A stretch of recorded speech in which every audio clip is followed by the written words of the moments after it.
ഇന്ന് നമുക്ക് വളരെ സോഫ്റ്റ് ആയിട്ടുള്ള വെള്ളയപ്പം ഉണ്ടാക്കുന്നത് എങ്ങനെയാണെന്ന് നോക്കാം. ഞാനതിന് വേണ്ടിയിട്ട് ഒരു 3 ഗ്ലാസ് പച്ചരി നന്നായിട്ട് കഴുകി വൃത്തിയാക്കി എടുത്തിട്ടുണ്ട്. അതിലേക്ക് നമ്മൾ അരി അളന്നെടുത്ത അതേ ഗ്ലാസ്സിൽ 1 ഗ്ലാസ് തേങ്ങ ചിരകിയത് ചേർത്ത് കൊടുക്കുന്നുണ്ട്. പിന്നെ അതിലേക്ക് ആ തേങ്ങയുടെ വെള്ളം ഉണ്ടെങ്കിൽ ചേർക്കുന്നത് നല്ലതാണ് കേട്ടോ. ഞാനിപ്പോൾ കുറച്ച് ചേർക്കുന്നുണ്ട്. ഇനി നമ്മൾ അതേ ഗ്ലാസ്സിൽ തന്നെ 1 ഗ്ലാസ് നിറയെ ചോറ് ചേർക്കുന്നുണ്ട്. കുത്തരി ആയാലും വെള്ളരി ആയാലും കുഴപ്പമൊന്നുമില്ല. കയ്യിലുള്ളത് ഏതാണോ അതിൻ്റെ ചോറ് നമുക്ക് ചേർത്ത് കൊടുക്കാം. ഇനി അതിലേക്ക് നമ്മൾ അരി അളന്ന ഗ്ലാസ്സിൽ ഒരു 1/4 ഗ്ലാസ്സിന് മേലെയായിട്ട് പഞ്ചസാര ചേർക്കുന്നുണ്ട്. ഇനി നമുക്കതിലേക്ക് ആവശ്യത്തിന് വെള്ളം കൂടി ചേർത്ത് കൊടുക്കണം. ആ പച്ചരി ഒന്ന് കുതിർന്ന് വരാൻ പാകത്തിന് വെള്ളം ചേർക്കണം. കുറച്ച് ഈസ്റ്റ് ചേർക്കണം.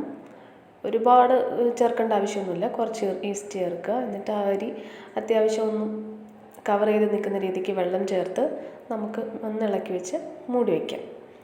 നമ്മളൊരു 1 മണിക്കൂർ അങ്ങനെ മൂടി വെച്ചിട്ടുണ്ട്. ഇനി നമുക്കത് നന്നായിട്ടൊന്ന് അരച്ചെടുക്കണം. ഇപ്പോൾ നന്നായിട്ട് കുതിർന്ന് വന്നിട്ടുണ്ട് പച്ചരിയൊക്കെ. അപ്പോൾ നമുക്ക് നന്നായിട്ട് അങ്ങ് അരച്ചെടുക്കാം. ഇതിലിനി വേറെ വെള്ളമൊന്നും ചേർക്കേണ്ട ആവശ്യമില്ല. ആ വെള്ളം തന്നെ വെച്ച് നന്നായിട്ട് അരച്ചെടുത്തിട്ടുണ്ട്. ഇനി ഇതിലേക്ക് കുറച്ച് ആവശ്യത്തിനുള്ള ഉപ്പ് കൂടി ചേർക്കണം കേട്ടോ. കുറച്ച് ചേർത്താൽ മതി. ഇനി ഇത് ഒരു മണിക്കൂർ അല്ലെങ്കിൽ 1.5 മണിക്കൂർ നമുക്ക് നന്നായിട്ട് മൂടി വയ്ക്കാം. അപ്പോഴത്തേക്കും കണ്ടോ നന്നായിട്ട് പൊങ്ങി വന്നിട്ടുണ്ട്.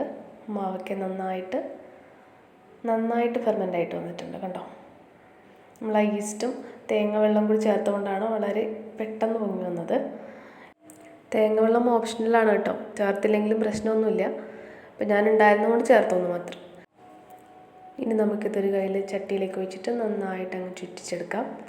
എന്നിട്ടൊരു 1 മിനിറ്റ് നന്നായിട്ട് മൂടി വെച്ച് വേവിക്കാം. മീഡിയം ഫ്ലെയിമിലാണ് ഇട്ടിരിക്കുന്നത്. മൂടി വെച്ച് വേവിക്കാം. 1 മിനിറ്റ് കഴിഞ്ഞിട്ട് നമ്മൾ തുറന്ന് നോക്കാം. കണ്ടു, അരികൊക്കെ നന്നായിട്ട് മുരിഞ്ഞ് നല്ല സോഫ്റ്റ് ആയിട്ടുള്ള അപ്പം നമ്മൾ വീട്ടിൽ എത്ര പെട്ടെന്ന് ഉണ്ടാക്കുന്നത്. അപ്പോൾ ഇനി ആരും വെള്ളയപ്പം ഉണ്ടാക്കാനായിട്ട് പൊടി പുറത്തുനിന്ന് വാങ്ങിക്കാമെന്ന് നിൽക്കണ്ട. കുറച്ച് പച്ചരി ഉണ്ടെങ്കിൽ വളരെ എളുപ്പമായിട്ട് എല്ലാവർക്കും ഉണ്ടാക്കി നോക്കാം. അപ്പോൾ എല്ലാവരും ട്രൈ ചെയ്ത് നോക്കണം. വളരെ സോഫ്റ്റ് ആയിട്ടുള്ള അപ്പമാണ്. എല്ലാവർക്കും ഇഷ്ടപ്പെടും. അപ്പോൾ അഭിപ്രായങ്ങളൊന്ന് കമൻറ്റ് ചെയ്യണേ.